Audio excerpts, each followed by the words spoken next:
Hi, we are Group 13, which is responsible for prop design of an air velocity measurement device. Goals of the project. The objective of this project is to construct a cheap, reliable, accurate flow measurement system based on pitot tubes. The project must be constructed on small scale due to economic constraints. The pitot tube system is planned to build with 3D printer. In order to be able to see the height of the liquid, the tube material must be transparent. Another critical objective is that the pitot tube system must not be vibrating so much that would affect the stable height of the liquid. In other words, if the system shakes because of the flow in the air, equations won't be able solved as the height of the liquid wouldn't be stable. CAD model. The design we come up with consists of a shell covering the pitot tube and holding Raspberry Pi with its camera module. Dimensions of the pitot tube are 12 by 12 centimeters, including the probe, and dimensions of the shell are 12 by 12 by 6 centimeters. Raspberry Pi and cam module is fixed at walls of the shell since we wanted to avoid any electronic errors due to water leaks. Working principle. Many different types of manufacturing make use of the pitot tube. Bernoulli's formula provides the foundation for the concept of measuring in general.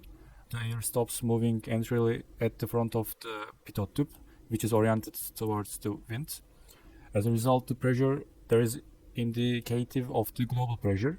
The pitot tube side walls are perpendicular to the flow. Therefore, there is no reduction in velocity. Here, we are measuring a pressure that is identical to the static pressure and catch the velocity. Changes in design.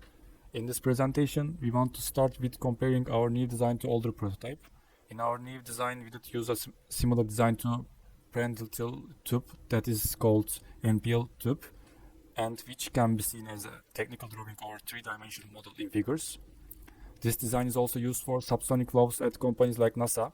In our first 4 prototypes, we did determine a hole diameter of 4 millimeters and an outer diameter of 10 millimeters. We didn't change any of these diameters since three-dimensional printers barely sensitive enough to manufacture these diameters.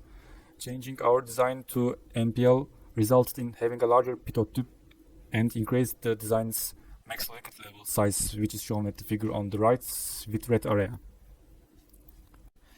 Mesh. The mesh generation for the analysis was done after modeling of pitot tube, where the mesh size was kept fine to generate fine mesh. The method used was tetrahedron method, which helps to generate structured mesh for the better outcomes. Figure indicates the meshing section view, where a fine mesh was created inside the pitot tube flow domain in order to obtain more accurate findings. Iterations. The residuals plot shows the sufficient decrease of residuals. This implies the unchanging behavior of results, and solution is converged for the analysis. Pressure.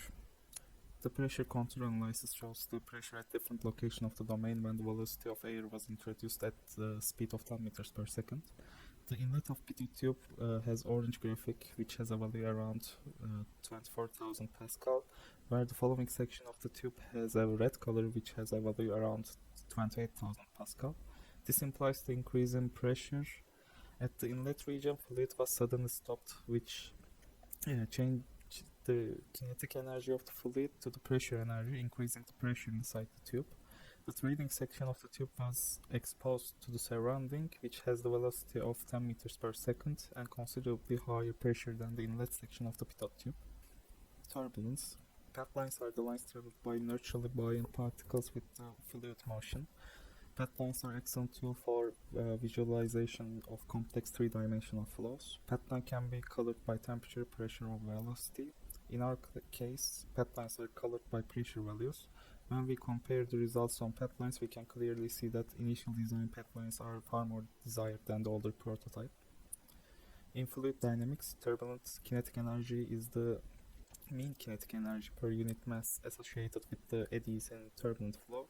Physically, the turbulent kinetic energy is characterized by measured root mean square velocity fluctuations.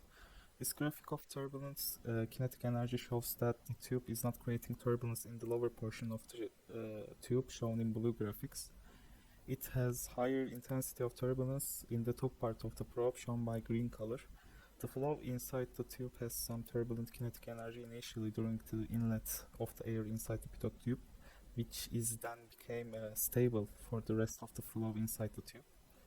Overall, the flow has lower turbulent kinetic energy and losses due to eddies, interaction, and change of kinetic energy into heat is minimum. Constructing the shell.